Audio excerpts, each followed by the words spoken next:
Hello, everyone, and welcome back to English Podcast Only YouTube channel. I'm Shelly, and as always, I'm super excited to be here with you all today.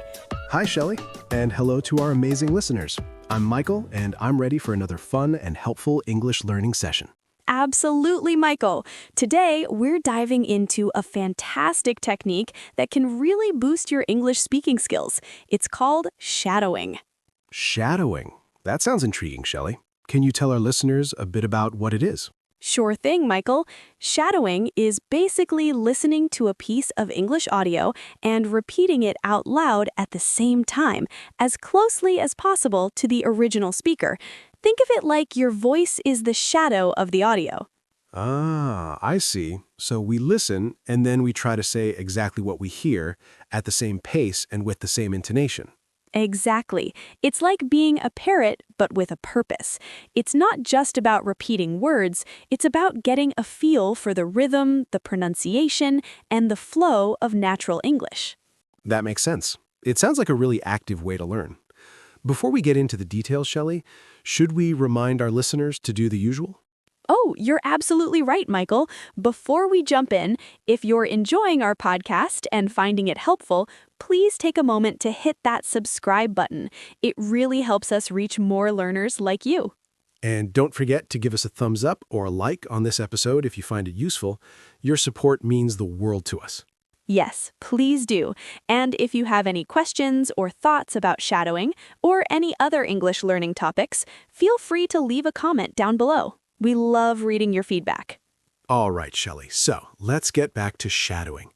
Why is this technique so effective for English learners? Well, Michael, shadowing works on several different levels. Firstly, it really helps with pronunciation.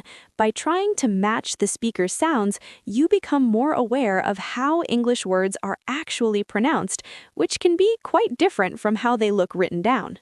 That's so true. Sometimes the spelling of English words can be quite tricky.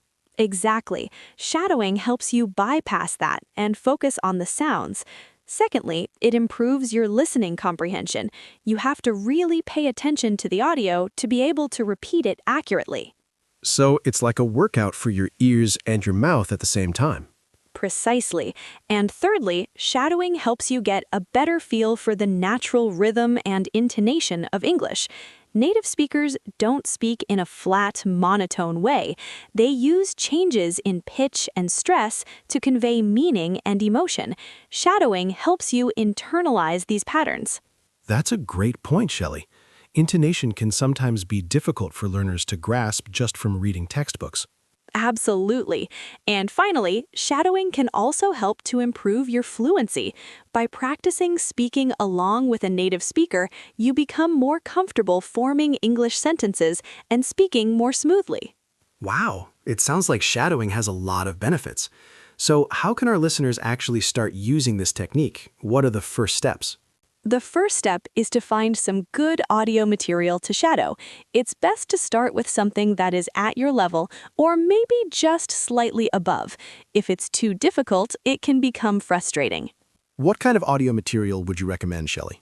There are lots of options. Short podcasts designed for English learners are great because the speakers usually speak clearly and at a slightly slower pace.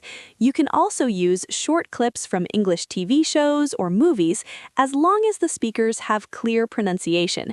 Even audiobooks can work, especially if you have the transcript to follow along with. Having the transcript sounds really helpful, especially when you're just starting out. It is. When you have the transcript, you can read along while you listen and shadow. This helps you connect the sounds with the written words and understand any parts you might have missed. So, step 1, find appropriate audio material, maybe with a transcript. What's step 2? Step 2 is to listen to a short section of the audio without trying to shadow it first. Just get a general understanding of what's being said. Okay, so just get familiar with the content first. That makes sense. Exactly. Then, for step 3, you start shadowing. Play the audio again, a short sentence or two at a time, and try to repeat exactly what you hear at the same time as the speaker. Don't worry if you don't get it perfect at first. Just focus on matching the rhythm and the sounds as best you can. So we're trying to be like a shadow, following closely behind the original voice. Yes, that's a great way to think about it. And step 4 is to repeat this process multiple times. Go back to the same short section of audio and shadow it again and again. Each time, you'll likely notice new details in the pronunciation and intonation. Repetition is key, as with many things in language learning. Absolutely. And then step 5 is to gradually increase the length of the audio you're shadowing. Once you feel comfortable with shorter sentences, you can try shadowing longer phrases and eventually whole paragraphs. That sounds like a good way to build up your confidence and skill. It is. And step 6 is to record yourself shadowing and compare it to the original audio. This can be really eye-opening. You might notice differences in your pronunciation or intonation that you weren't aware of before. Oh, that's a brave step. It can be a bit intimidating to hear your own voice. It can be, but it's also incredibly helpful. It allows you to identify areas where you need to improve. You don't have to share these recordings with anyone. They're just for your own learning. That's a good point. It's a private way to get feedback on your speaking. Exactly. And the final step, step 7, is to be patient and persistent. Shadowing takes practice, and you won't become a native speaker overnight, but with regular practice, you will definitely see improvement in your pronunciation, listening skills, and fluency. So, to recap, the steps are find audio, listen first, shadow short sections, repeat, increase the length, record yourself, and be patient. That's a great set of guidelines, Shelly. I hope our listeners find them helpful. Now, Michael, do you have any tips for making the most out of a shadowing session? Yes, I do. One tip is to really focus on the physical feel of the sounds. Pay attention to how the speaker moves their mouth and tongue, even if you can't see them. Try to imitate those movements as best you can. That's a great tip, Michael. It's about getting a physical feel for the language. Exactly. Another tip is not to worry too much about understanding every single word when you're first starting. The focus at this stage is more on the sounds and the rhythm. You can always go back and look up unfamiliar words later. That's important. Sometimes learners get stuck on one word and it disrupts their flow. It's better to keep going and then revisit later. And a third tip is to try different types of audio material. Experiment with podcasts, news reports, interviews, and even songs. Each type of audio can expose you to different vocabulary and speaking styles. That's a fantastic idea, Michael. Variety is the spice of life, and it can also make your shadowing practice more interesting. Absolutely. And my final tip is to make it a regular habit. Even short, consistent shadowing sessions are more effective than long, infrequent ones. Try to incorporate it into your daily or weekly study routine. Consistency is so important in language learning. Even 10 to 15 minutes of focused shadowing a few times a week can make a big difference over time. So, Shelly, what are some common mistakes that learners might make when they're trying to shadow, and how can they avoid them? That's a great question, Michael. One common mistake is trying to shadow material that is too difficult. As we mentioned earlier, it's best to start with something at your level. If you're constantly getting lost or can't keep up, it can be discouraging. Definitely. It's better to feel successful and build confidence with easier material first. Another mistake is focusing too much on individual words and not enough on the overall flow and intonation.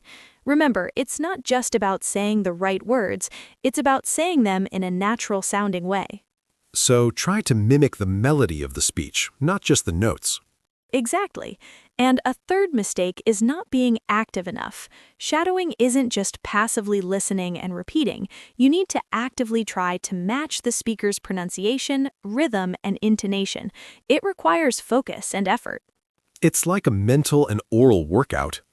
It is. And finally, some learners might get discouraged if they don't sound exactly like a native speaker right away. It's important to remember that improvement takes time and practice. Don't give up. That's such an important message, Shelly. Be patient with yourself and celebrate your progress, no matter how small it seems. Absolutely, Michael. Every little bit of practice helps.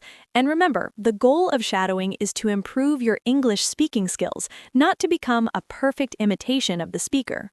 So, Shelly, can you give our listeners a quick example of what shadowing might sound like? Maybe you can say a short sentence and I can try to shadow you. Sure thing, Michael. Let's try this sentence.